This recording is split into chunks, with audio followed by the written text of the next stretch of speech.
ಜೈ ರಾಮಕೃಷ್ಣ. ನಮಸ್ತೆ. ಯುಗಾವತಾರ ಶ್ರೀರಾಮಕೃಷ್ಣ ಗ್ರಂಥಾಧ್ಯಯನಕ್ಕೆ ತಮ್ಮೆಲ್ಲರಿಗೂ ಸ್ವಾಗತ. ಅಧ್ಯಾಯ 3, ಕುಲದೇವರ ಒಲುಮೆ. ಅಕಾಲದಲ್ಲಿ ಇದ್ದಕ್ಕಿದ್ದಂತೆ ಆಪತ್ತು ಅಡರಿಕೊಂಡು ಬಂದರೂ ಭಗವಂತನ ಕೃಪೆಯಿಂದ ಕ್ಷುದಿರಾಮನ ಸಂಕಷ್ಟ ಅಷ್ಟೇ ವೇಗವಾಗಿ ಪರಿಹಾರವಾದದ್ದೇನೋ ಸರಿಯೇ. ಆದರೆ ಅವನು ತನ್ನ ಪತ್ನಿಯೊಂದಿಗೆ 10 ವರ್ಷದ ರಾಮಕುಮಾರ ಹಾಗೂ 4 ವರ್ಷದ ಕಾತ್ಯಾಯಿನಿಯನ್ನ ಕರೆದುಕೊಂಡು ಕಾಮಾರಪುಕುರದಲ್ಲಿ ತನ್ನ ಆಪ್ತ ಮಿತ್ರ ನೀಡಿದ ಆಸರೆಯಲ್ಲಿ ಕುಳಿತಿದ್ದಾಗ ಆ ದಂಪತಿಗಳ ಹೃದಯದಾಳದಲ್ಲಿ ಏನೇನು ಭಾವನೆಗಳ ಅಲೆಗಳು ಎದ್ದಿರಬಹುದೋ ಭಾವಿಸಬಲ್ಲವರಾರು. ಮನುಷ್ಯನಿಗೆ ಪರವೂರಿನಲ್ಲಿ ಪರಮಾನ್ನವೇ ಸಿಕ್ಕಿದ್ದರೂ ಅದು ಹುಟ್ಟೂರಿನಲ್ಲಿ ಕುಳಿತು ಕುಡಿಯುವ ಗಂಜಿಯ ರುಚಿಗೆ ಸಮನಾದೀತೆ. ಅಂತಹ ತನ್ನ ಪ್ರೀತಿಯ ಹುಟ್ಟೂರನ್ನು ಒಬ್ಬ ದುಷ್ಟನ ಕಾರಣದಿಂದಾಗಿ ಬಿಟ್ಟು ಬರಬೇಕಾಗಿ ಬಂದಾಗ ಕ್ಷುದಿರಾಮನಿಗೆ ಈ ಜಗತ್ತೆನ್ನುವುದು ದ್ವೇಷ, ಅಸೂಯೆ, ದೌರ್ಜನ್ಯಗಳಿಂದ ತುಂಬಿದ ಶ್ಮಶಾನದಂತೆ ಕಂಡಿತು. ಕಾರ್ಗತ್ತಲೆ ಕವಿದ ಸೆರೆಮನೆಯಂತೆ ತೋರಿತು. ಆಗಾಗ ಅಲ್ಲಲ್ಲಿ ಒಂದಿನಿತು ಪ್ರೀತಿ, ವಿಶ್ವಾಸ, ಕರುಣೆಗಳ ಕಿರಣಗಳು ಕಂಡುಬಂದರೂ ಮರುಕ್ಷಣದಲ್ಲೇ ಅವುಗಳನ್ನೆಲ್ಲ ಮುರಿದು ಮೂಳೆ ಗುಂಪಾಗಿಸುವ ಮುಹೂರ್ತಗಳು ಉದ್ಭವಿಸಿ ನಿಂತಾಗ ಮತ್ತೆ ಮನಸ್ಸು ಮಂಕಾಗುತ್ತದೆ, ಆಸೆ ಮುದುಡುತ್ತದೆ. ಕ್ಷುದಿರಾಮನೂ ಪತ್ನಿಯೂ ಕಾಮಾರಪುಕುರದ ಆ ಗುಡಿಸಿಲಿನಲ್ಲಿ ತಮ್ಮ ಹುಟ್ಟೂರಾದ ದೇರೆ ಗ್ರಾಮದ ದಿನಗಳನ್ನ ನೆನೆಸಿಕೊಳ್ಳುತ್ತಾ ಅಂದಿನ ದಿನಕ್ಕೂ ಇಂದಿನ ಸ್ಥಿತಿಗೂ ಇರುವ ಅಂತರವನ್ನ ಚಿಂತಿಸುತ್ತಾ ಕುಳಿತಿದ್ದಾಗ ಅವರ ಮನಃಪಟಲದ ಮೇಲೆ ಎಷ್ಟೆಷ್ಟೋ ಭಾವನೆಗಳೆಲ್ಲ ಹಾಯ್ದು ಹೋದವು.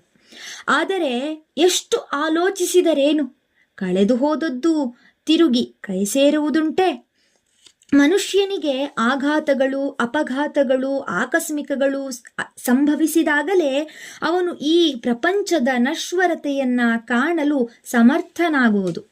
ಆದ್ದರಿಂದ ಮೊದಲಿಂದಲೂ ದೈವಭಕ್ತನೇ ಆಗಿದ್ದ ಕ್ಷುದಿರಾಮ ಈಗ ಒದಗಿದ ಆಘಾತಗಳಿಂದ ಲೌಕಿಕ ಜೀವನದ ನೀರಸತೆಯನ್ನ ಮನಗಂಡು ಮತ್ತಷ್ಟು ದೈವ ಪಾರಾಯಣನಾಗಿದ್ದರೆ ಅದರಲ್ಲಿ ಅಚ್ಚರಿಯೇನಿಲ್ಲ.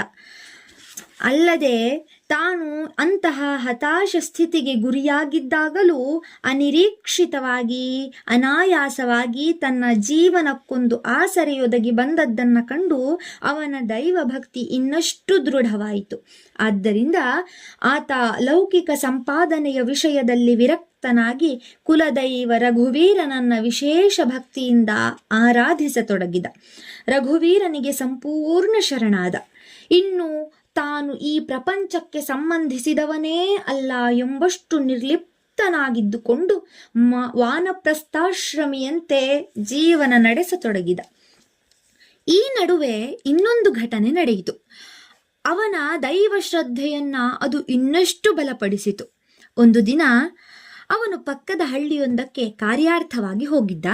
ಹಿಂದಿರುಗಿ ಬರುತ್ತಿದ್ದಾಗ ಸ್ವಲ್ಪ ಆಯಾಸವೆನ್ನಿಸಿದ್ದರಿಂದ ದಾರಿಯ ಪಕ್ಕದ ಒಂದು ಮರದ ಬುಡದಲ್ಲಿ ಒರಗಿಕೊಂಡ. ಪರಮ ಶಾಂತ ಸ್ಥಳ, ಮೆತ್ತನೆಯ ಹಸಿರು ಹುಲ್ಲಿನಿಂದ ಕೂಡಿದ ನೆಲ, ಹದವಾಗಿ ಬೀಸುತ್ತಿದ್ದ ಮಂದಾನಿಲ ಇವೆಲ್ಲ ಅವನ ನೊಂದ ಮನಕ್ಕೆ, ಬೆಂದ ಶರೀರಕ್ಕೆ ಪೂರ್ಣ ವಿಶ್ರಾಂತಿ ಕೊಟ್ಟವು. ಮೊದಲು ಸುಮ್ಮನೆ ಸ್ವಲ್ಪ ಹೊತ್ತು ಕುಳಿತಿದ್ದು ಹೊರಡೋಣವೆಂದುಕೊಂಡಿದ್ದ. ಆದರೆ ಆ ಹಿತವಾದ ಪರಿಸರವನ್ನ ಕಂಡಾಗ ಅವನಿಗೆ ಮಲಗಿಕೊಳ್ಳೋಣ ಎಂದೆನಿಸಿತು. ನೆಲಕ್ಕೆ ಮೈಕೊಟ್ಟನೋ ಇಲ್ಲವೋ ಗಾಢ ನಿದ್ರೆ ಆವರಿಸಿತು. ಆಗ ಅವನಿಗೊಂದು ಸುಂದರವಾದ ಕನಸಾಯಿತು. ಆ ಕನಸಿನಲ್ಲಿ ಅವನು ತನ್ನ ಇಷ್ಟದೈವನಾದ ಶ್ರೀರಾಮಚಂದ್ರನು ಸುಂದರ ಬಾಲಕನ ರೂಪ ತಳೆದು ತನ್ನ ಸಮ್ಮುಖದಲ್ಲಿ ನಿಂತಿರುವುದನ್ನು ಕಂಡ. ನವದೂರ್ವಾದಲ ಶ್ಯಾಮಲ ವರ್ಣ ಆ ಬಾಲಕನ ಮೈಬಣ್ಣ. ಅಲ್ಲೇ ಸಮೀಪದ ಸ್ಥಳವೊಂದರ ಕಡೆಗೆ ಬೆರಳು ತೋರಿಸುತ್ತಾ ಬಾಲಕನೆಂದ, ನಾನಿಲ್ಲಿ ಬಹಳ ಕಾಲದಿಂದ ಅನ್ನ ನೀರು ಇಲ್ಲದೆ ಬಿದ್ದಿದ್ದೇನೆ. ನನ್ನನ್ನು ನೋಡಿಕೊಳ್ಳುವವರು ಯಾರೂ ಇಲ್ಲ. ನೀನು ನಿನ್ನ ಮನೆಗೆ ಕರೆದುಕೊಂಡು ಹೋಗು. ನಿನ್ನ ಸೇವೆಯನ್ನ ಸ್ವೀಕರಿಸಬೇಕೆಂದು ನನಗೆ ತುಂಬ ಆಸೆ. ಕ್ಷುದಿರಾಮ ಶ್ರೀರಾಮನಿಗೆ ಮತ್ತೆ ಮತ್ತೆ ನಮಿಸುತ್ತಾ ಭಾವಾವೇಶ ಭರಿತನಾಗಿ ಹೇಳಿದ, ಹೇ ಭಗವಾನ್, ನಾನೊಬ್ಬ ಬಡವ, ಸಾಕಷ್ಟು ಭಕ್ತಿಯೂ ಇಲ್ಲ. ನಿನಗೆ ತಕ್ಕುದಾದ ಸೇವೆ ಮಾಡಲು ನನ್ನ ಗುಡಿಸಿಲಿನಲ್ಲಿ ಯಾವ ಅನುಕೂಲವೂ ಇಲ್ಲ.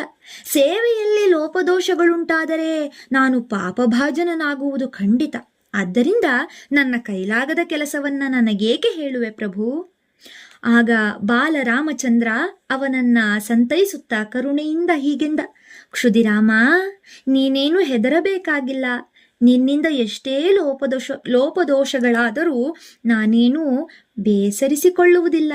ನನ್ನನ್ನ ನಿನ್ನ ಮನೆಗೆ ಕರೆದುಕೊಂಡು ಹೋಗು. ತನ್ನ ಇಷ್ಟದೇವತೆ ಕರುಣಿಸಿದ ಈ ಅನಿರೀಕ್ಷಿತ ಕೃಪೆಯನ್ನ ಕಂಡು ಕ್ಷುದಿರಾಮ ಭಾವೋದ್ವೇಗದಿಂದ ಗಳಗಳನೆ ಅತ್ತು ಬಿಟ್ಟ. ಆಗಲೇ ಕನಸು ಮುಗಿಯಿತು. ನಿದ್ರೆಯಿಂದೆದ್ದಾಗ ಕ್ಷುದಿರಾಮ ಆ ಕನಸನ್ನ ನೆನೆಸಿಕೊಂಡು ಬಹುವಾಗಿ ಆಶ್ಚರ್ಯಗೊಂಡ ಮತ್ತು ಭಾವಿಸಿದ, ಆಹ್, ಅಂತಹ ಭಾಗ್ಯ ನನ್ನದಾದಲ್ಲಿ ನಾನೆಷ್ಟು ಧನ್ಯ. ಇದ್ದಕ್ಕಿದ್ದಂತೆ ಅವನ ಕಣ್ಣು ಅಲ್ಲೇ ಪಕ್ಕದಲ್ಲಿದ್ದ ಭತ್ತದ ಗದ್ದೆಯ ಕಡೆಗೆ ಹೊರಳಿತು. ಆಶ್ಚರ್ಯ, ತಾನು ಕನಸಿನಲ್ಲಿ ಕಂಡ ಸ್ಥಳ ಅದೇ. ಕುತೂಹಲ ತಾಳಲಾರದೆ ಆ ಸ್ಥಳದತ್ತ ಧಾವಿಸಿದ. ಅಲ್ಲಿ ಒಂದು ಸಾಲಿಗ್ರಾಮ, ತೆರೆದ ಹೆಡೆಯಿಂದ ಅದನ್ನ ಕಾಯುತ್ತಿದ್ದ ನಾಗರಹಾವು. ಧನ್ಯವಾದಗಳು. ಮುಂದುವರಿದ ಭಾಗ ಮುಂದಿನ ಸಂಚಿಕೆಯಲ್ಲಿ. ಜೈ ಶ್ರೀಮಾತಾ.